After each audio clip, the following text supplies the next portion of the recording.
आगे नेक्स्ट हम अभ्यास करेंगे इसमें समास का। जो अगला हमारा समास होगा वो देखिए,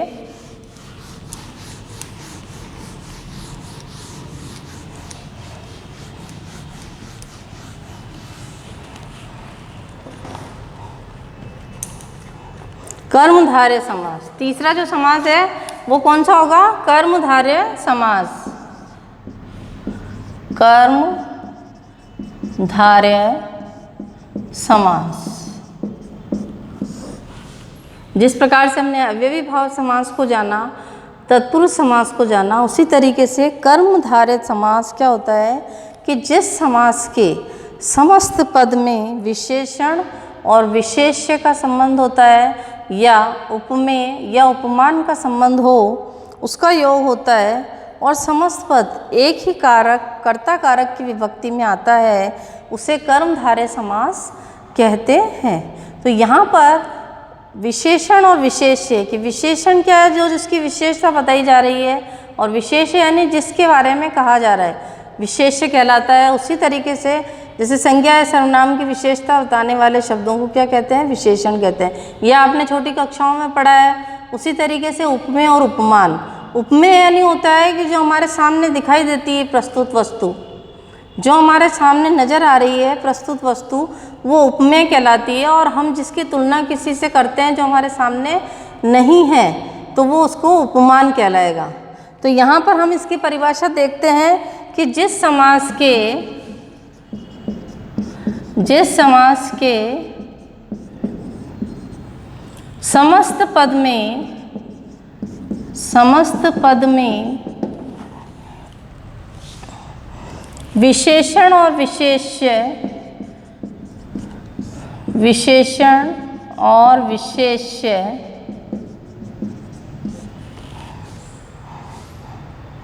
अथवा उपमेय यानी आपको ये ध्यान रखना है कि जो प्रस्तुत वस्तु है, प्रस्तुत वस्तु, उपमेय और उपमान का योग होता है, उपमान का योग होता है, और समस्त पद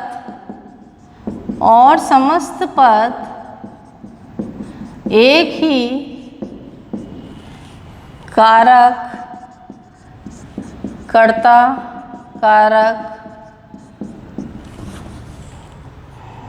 की विभक्ति आए,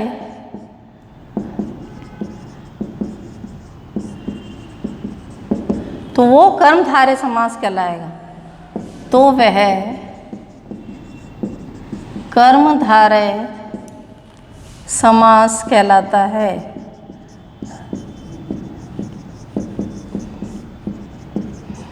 जिस समास के समस्त पद में विशेषण और विशेष्य अथवा उपमेय और उपमान का योग होता है और समस्त पद एक ही कारक कर्ता कारक की विभक्ति में आता है, तो वह कर्मधारय समास कहलाता है। तो इसके हम कुछ उदाहरण जानेंगे। हम दो तरह से उदाहरण जानेंगे, एक तो विशेषण और विशेष्य के, और एक उपमेय और उपमान के। जैसा कि मैंने बताया, उपमान यानी प्रस्तुत वस्तु और उपमेय यानी प्रस्तुत वस्तु। तो ये है प्रस्तुत वस्तु हो जाएगा इधर। तो इसके उदाहरण जानते हैं हम कर्मधारय समास के।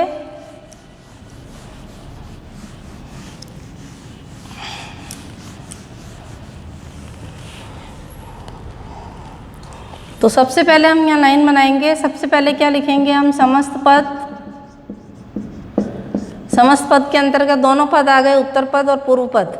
पूर्व पद या उत्तर पद भी बोल सकते हैं, या उत्तर पद या पूर्व पद भी बोल सकते हैं। तो दोनों को मिलाकर सामासिक शब्द बना, जो सार्थक नया शब्द होगा। यहाँ पर हो जाएगा ये विग्रह, समास विग्रह, यानी उसको अलग करना। तो सबसे पहले हम विशेषण और विशेष्य वाले उदाहरण देखते हैं। जैसे महात्मा, आपको हमेशा ये ध्यान रखना है कि इसमें है जो के माध्यम से उसको लिखा जाएगा विग्रह को, तो वो कर्मधारय समास के अंतर्गत आएगा। महान है जो आत्मा, महात्मा, महा यानी महान, महान है जो आत्मा। तो महान है जो आत्मा, ये विग्रह हो गया, और समास पद क्या बन गया? महात्मा। तो ये कौन सा समास कहलाएगा? कर्मधारय समास। अब इसमें आत्मा की क्या विशेषता है कि वो महान है, तो इसमें विशेषण और विशेष्य दोनों का संबंध आ रहा है, विशेषण और विशेष्य। इसी तरीके से प्रधानाध्यापक, प्रधानाध्यापक, प्रधान है जो अध्यापक, प्रधान है जो अध्यापक, प्रधानाध्यापक। अध्यापक की क्या विशेषता है कि वो प्रधान है, प्रमुख है, तो इसलिए प्रधानाध्यापक कहलाता है। काली मिर्च, काली मिर्च, इसका विग्रह क्या बनेगा? काली है जो मिर्च, काली है जो मिर्च। अब मिर्च की क्या विशेषता है कि वो काली है, तो काली है जो मिर्च, काली मिर्च, तो ये क्या बन जाएगा? कर्मधारय समास हो जाएगा।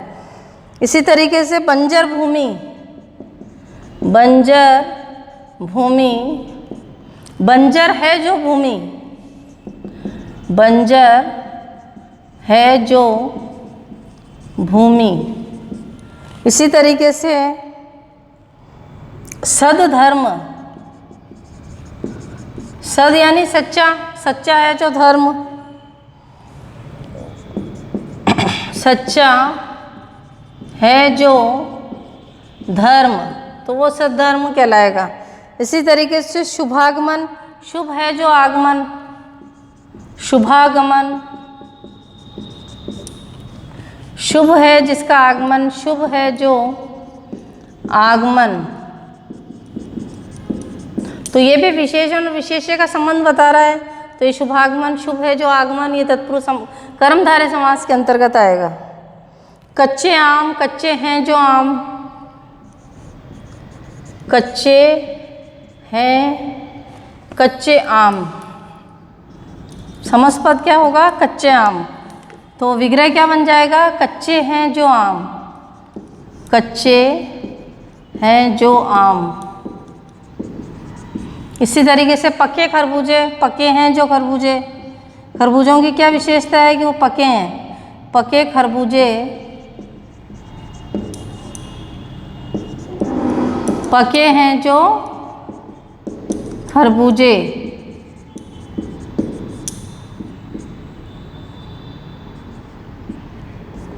तो देखिए ये कर्मधारय समास के अंतर्गत आएंगे सारे जो विशेषण और विशेष्य को बता रहे हैं। महात्मा, महान है जो आत्मा, प्रधानाध्यापक, प्रधान है जो अध्यापक, काली मिर्च, काली है जो मिर्च, बंजर भूमि, बंजर है जो भूमि, सद्धर्म, सच्चा है जो धर्म, शुभागमन, शुभ है जो आगमन, कच्चे आम, कच्चे हैं जो आम, पके खरबूजे, पके हैं जो खरबूजे। अब हम उपमेय और उपमान वाले कुछ उदाहरण देखेंगे। जैसे यहाँ पर एक और लिख सकते हो, काली घटा, काली घटा यानी जो काले काले बादल आते हैं, काली घटा, काली है जो घटा, काली है जो घटा। इसी तरीके से अब और उदाहरण देखते हैं हम, जो उपमेय उपमान के अंतर्गत आएंगे उनका योग होगा। ये देखिए आगे, तो इसका आपको अभ्यास करते रहना है बच्चों। पुस्तक में आप उसको अलग से अभ्यास पत्र भरिए, तब आपका और अच्छा अभ्यास होगा। अब देखिए उपमेय उपमान जो कर्मधारय के अंतर्गत ही आएंगे। जो प्रस्तुत वस्तु होती है उसकी तुलना अप्रस्तुत वस्तु से करना। जैसे चंद्रमुख, चंद्रमुख चंद्रमा के समान मुख, इसका विग्रह क्या बनेगा? चंद्रमा के समान मुख।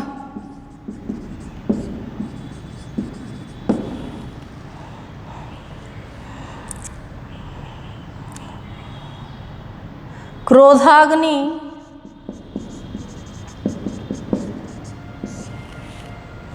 क्रोधाग्नि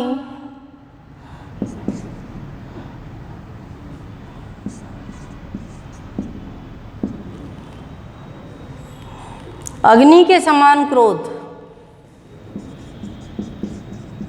अग्नि के समान क्रोध, या क्रोध रूपी अग्नि भी लिख सकते हैं आप। घन श्याम, घन के समान श्याम, घन यानी बादल, घन श्याम,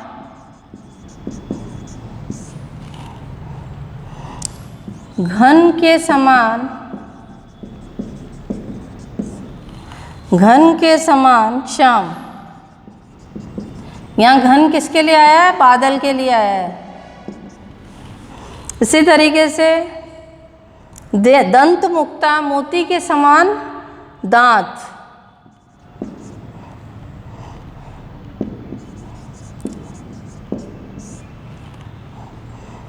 मोती के समान दांत।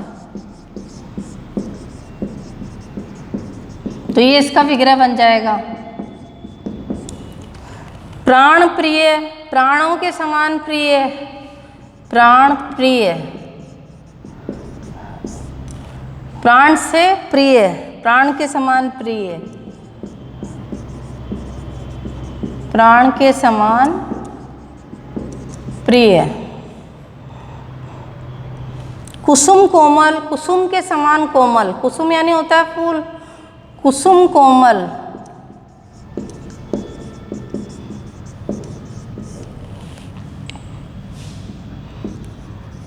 कुसुम के समान, कुसुम के समान कोमल। इसी तरीके से देखिए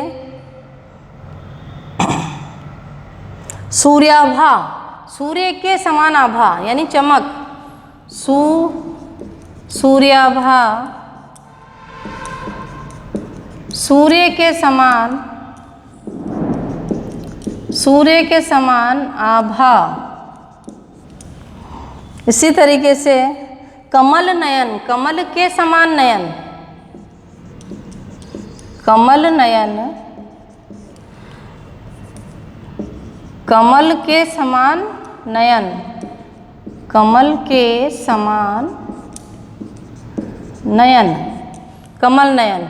फिर से देखिए चंद्रमुख, चंद्रमा क्या के समान मुख, क्रोधाग्नि, अग्नि के समान क्रोध, घन श्याम, घन के समान श्याम, दंत मुक्ता, मोती के समान दांत, प्राण प्रिय, प्राण के समान प्रिय, कुसुम कोमल, कुसुम के समान कोमल, सूर्याभा, सूर्य के समान आभा, कमल नयन, कमल के समान नयन।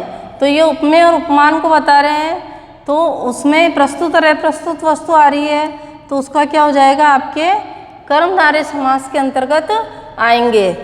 तो अगला हम समास देखेंगे द्विगु समास। द्विगु समास में बच्चों सबसे पहला जो पद होता है वो संख्यावाची होता है, जिसमें हमको किसी न किसी रूप में संख्या का ज्ञान हो जाता है, वो द्विगु समास के अंतर्गत आता है।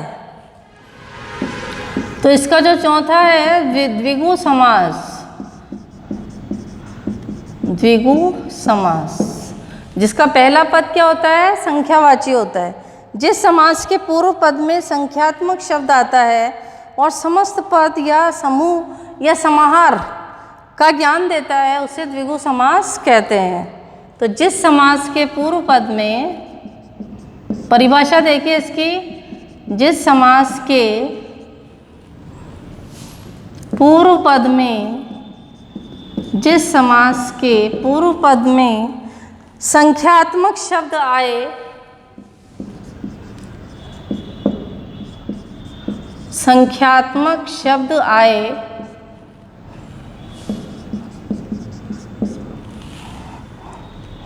और समस्त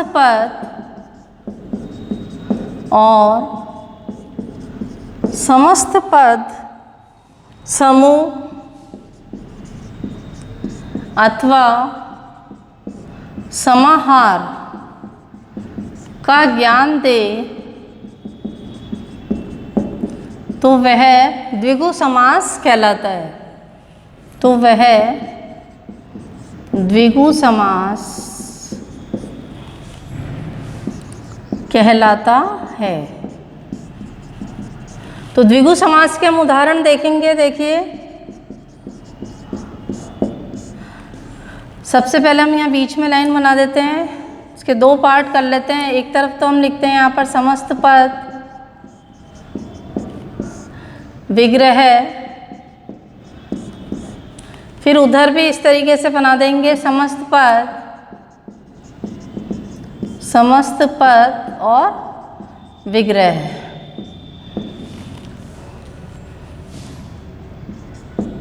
तो अब इसके उदाहरण देखिए, हम द्विगु समास के उदाहरण जानते हैं। सबसे पहला है त्रिलोक। अब त्रि यानी क्या होता है? तीन। पहला पद क्या है? त्रि यानी संख्यात्मक शब्द आ रहा है, और लोक यानी संसार। त्रिलोक, तीन लोकों का समाहार, समूह। तीनों लोकों का समूह त्रिलोक कहलाता है, तीनों लोकों का समूह। इसी तरीके से नवरत्न, 9 रत्नों का समूह। नवरत्न, 9 रत्नों का समूह। चौराहा, 4 राहों का समाहार। जहाँ 4 राहें मिलती है उसे चौराहा कहा जाता है। 4 राहों का समाहार। इसी तरीके से त्रिफला, 3 फलों का समूह। त्रिफला, तो सब में बच्चों पहला पद संख्यात्मक आ रहा है। त्रिफला, 3 फलों का समूह। 3 फलों का समूह। दोपहर, 2 पहरों का समाहार। दोपहर, 2 पहरों का समाहार। तिरंगा, 3 रंगों का समाहार।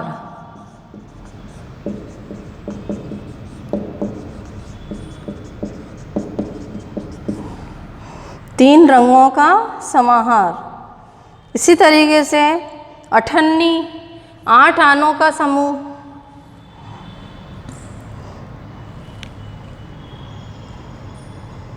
अठन्नी, 8 आनों का समूह। अठन्नी, 8 आनों का समूह। अठन्नी। इसी तरीके से चौमासा, 4 मासों का समूह। चौमासा, 4 मासों का समूह। उसी तरीके से शताब्दी, शताब्दों का समूह या 100 वर्षों का समूह। शताब्दी, शताब्दी। शत अब्द भी लिख सकते हो। शत 100 अब्दों, वर्षों का समूह। इसी तरीके से त्रिवेणी, 3 वेणियों का समूह। जहाँ 3 नदियाँ मिलती है त्रिवेणी कहलाती है वो। त्रिवेणी, 3 वेणियों का समूह। 3 वेणियों का समूह। इसी तरीके से पंजाब, 5 आबों का समूह। पंजाब,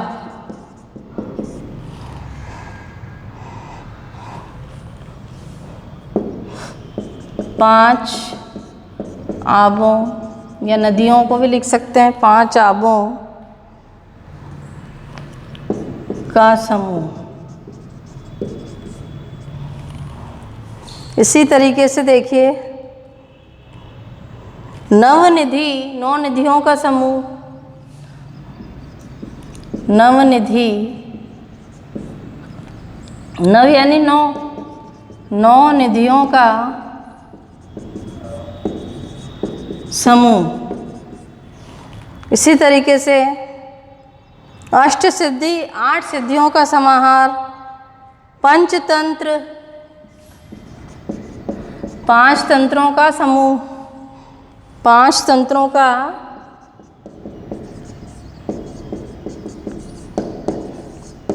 समाहार। पंचवटी, 5 वटों का समूह, पंचवटी 5 वटों का समूह पंचवटी कहलाएगा। तो ये सब द्विगु समास के अंतर्गत आएंगे। द्विगु समास में क्या होता है, जिस समास के पूर्व पद में संख्यात्मक शब्द आए और समस्त पद समूह अथवा समाहार का ज्ञान दे, वह द्विगु समास कहलाता है। उदाहरण देखिए, ये समस्त पद है, ये विग्रह है। त्रिलोक, 3 लोकों का समूह, इसमें पहला पद क्या आ रहा है, संख्यावाची आ रहा है। नवरत्न, 9 रत्नों का समूह। चौराहा, 4 राहों का समाहार। त्रिफला, 3 फलों का समूह। दोपहर, 2 पहरों का समाहार। तिरंगा, 3 रंगों का समाहार। अठन्नी, 8 आनों का समूह। फिर देखिए समस्त पद और विग्रह। चौमासा, 4 मासों का समूह। शताब्दी, 100 वर्षों का समूह, अब्दों का समूह। त्रिवेणी, 3 वेणियों का समूह। पंजाब, 5 आबों का समूह। नवनिधि, 9 निधियों का समूह। पंचतंत्र, 5 तंत्रों का समाहार। पंचवटी, 5 वटों का समूह। तो इस प्रकार से हमने कर्मधारय समास और द्विगु समास को जाना और उसके उदाहरण को जाना। तो ये आप अभ्यास पत्र इसका कार्य करेंगे।